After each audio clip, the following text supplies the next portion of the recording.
8. War of the Stray Dog.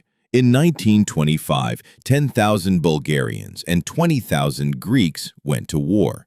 This war was started over the matter of a stray dog.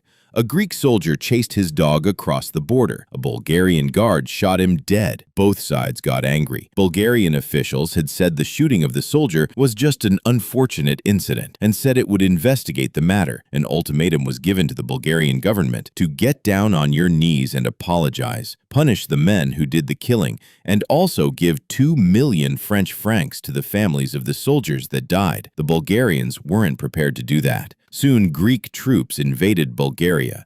Fighting broke out. About 175 people died. These two countries had been fighting for years over land. Number of European countries ordered a ceasefire and said Greece would have to pay £45,000 in compensation to Bulgaria. In the end, Greece paid up and the war ended, but people still remember it as War of the Stray Dog. 7. The Football War. In 1969, El Salvador and Honduras went to war. It lasted only 100 hours, but over 3,000 people died. The reason? A football game. But the truth is, the fight had been building for years. El Salvador was a small, crowded country. Many poor Salvadorans had moved to Honduras to find land and work. This upset many Hondurans. Later, Honduras passed a law taking land away from Salvadorans. Thousands were kicked out. Tensions were already high. Then came the World Cup qualifying matches. Honduras won the first game, El Salvador won the second. Fans from both sides fought violently. People were attacked and killed. Then, in the final match, El Salvador won again. Days later, El Salvador invaded Honduras. Planes dropped bombs. Soldiers fought on the ground. It was a real war, started over football and land. After 4 days, a ceasefire was declared, but the damage was done. And that's why they still call it the Football War. 6. The War of the Bucket. In 1325, 2 Italian cities, Bologna and Modena, went to war. Why? Because of over a wooden bucket. Back then, Italy wasn't a country. It was full of city-states that often fought. Bologna supported the Pope. Modena supported the Holy Roman Emperor. One day, Modenese soldiers snuck into Bologna and stole a bucket from a city well. Bologna was furious. They sent 30,000 soldiers to get it back. Modena had far fewer troops, but they were ready. The two sides fought at Zeppelino. Even though Modena was outnumbered, they won the battle and kept the bucket. The bucket became a trophy, and Modena even put it on display. So, did a war really happen because of a bucket? Not exactly. The bucket was more of a symbol, a final insult in a much bigger political fight. But still, it's called the War of the Bucket.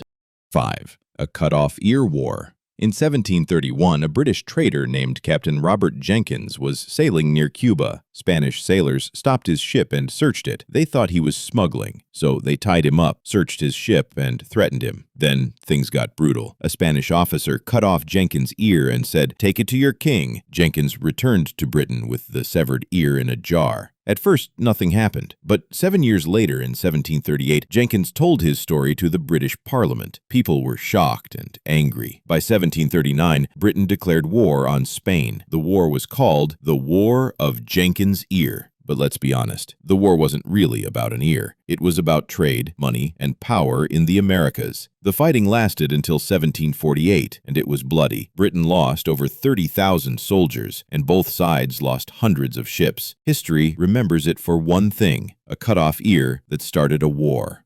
4. The Pastry War. In 1838, France went to war with Mexico over a pastry shop. After Mexico gained independence in 1821, the country went through a lot of chaos, street violence, and lawlessness. Foreigners living in Mexico, including many French citizens, often had their homes and shops looted or damaged. One of them was a pastry chef named Monsieur Remontel. His shop near Mexico City was damaged by rioters. He wanted 60,000 pesos in compensation, even though the shop was probably only worth 1,000. France supported his claim and also demanded 600,000 pesos total for damages to other French citizens. The Mexican government said, "No way, that's ridiculous." So France responded with war. French warships blockaded Mexican ports and attacked the fort at Veracruz. They even captured the city. Mexico brought back old war hero Santa Anna. He fought bravely, but lost a leg in battle. In the end, Mexico agreed to pay, but the money was never actually paid. Still, the French left after some British diplomacy. Santa Anna became a national hero, even though Mexico lost its biggest port. And all of this? It started because of a pastry shop. That's why it's called the Pastry War.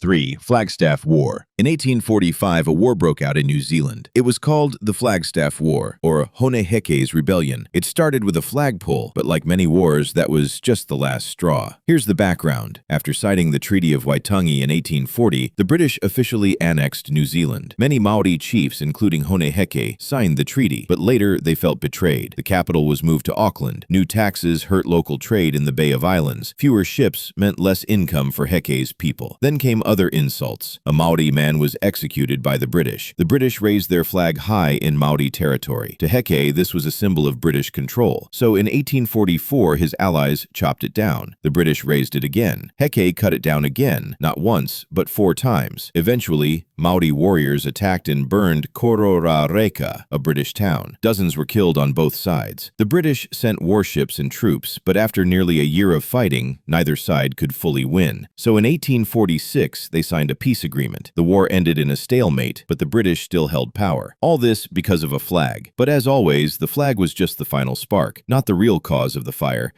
2. Emu War. In 1932, Australia went to war against birds. After World War I, Australian farmers were struggling to grow crops. Then came the emus, huge flightless birds. About 20,000 of them started destroying farms. The farmers begged for help, so the government sent soldiers with machine guns to take care of the emus. But things didn't go as planned. The birds were fast and scattered. The guns kept jamming, and the soldiers couldn't hit much. After firing 10,000 bullets, only about 1,000 emus were killed. The rest ran off, unharmed. In the end, the army gave up. The emus won, and that's how Australia lost a war to birds. 1. The War of the Golden Stool. In 1900, the British Empire demanded to sit on the Golden Stool, a sacred throne of the Ashanti people in what is now Ghana. But to the Ashanti, the stool wasn't just a seat. It was a symbol of their soul, their nation, and their ancestors. No one, not even a king, sat on it. So when British Governor Sir Frederick Hodgson said, "Bring me the stool," it was a direct insult to the Ashanti people. The Ashanti responded with guns. Thousands of warriors surrounded the British fort in Kumasi. Heavy fighting broke out. British forces were trapped for months. Hundreds died, both African and British. The British eventually broke the siege, but never found the stool. In the end, the Ashanti lost independence, but they never surrendered the Golden Stool. To this day, it has never been sat on. That's how a war started over a stool and became one of Africa's fiercest uprisings against colonial rule. Don't forget to like, subscribe, and share your favorite dumb war in the comments below.